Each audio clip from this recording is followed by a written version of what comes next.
Անցնենք մեր հաղորդման վերջին հատվածին։ Օրերս հունիսի 16-ին կայացավ մեծ աղմուկ հանած Ֆորմուլա 1 սպորտային դրամատիկ ֆիլմի համաշխարհային պրեմիերան, իսկ IMAX ֆորմատով կինովարձույթ մտավ հունիսի 27-ին, բայց մինչ այդ Երևանի կինոթատրոններից մեկում կայացավ ֆիլմի ձայնադրված տարբերակի փակ դիտումը։ Փակ դիտմանը, որը կազմակերպել է Հայաստանի ավտոմոբիլային ֆեդերացիան, հրավիրված են Հայաստանի ավտոմրցարշավային կյանքում մեծ ավանդ ունեցող մարդիկ։ Հայաստանի ավտոմոբիլային ֆեդերացիայի ղեկավար կազմը և անդամները,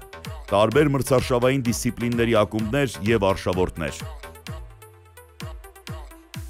Հաշվի առնելով ֆիլմի մոտիվացիոն բնույթը, այս միջոցառումը կարող է մեծ խթան դառնալ մրցարշավային կուլտուրայի զարգացման համար։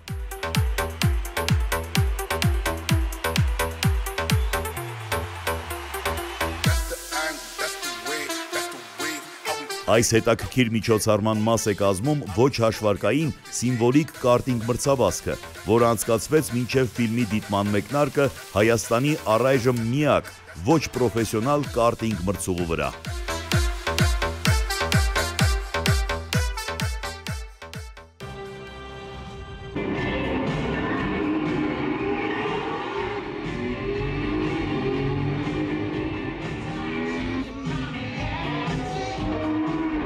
Դե ինչ, մինչ հանդիպում։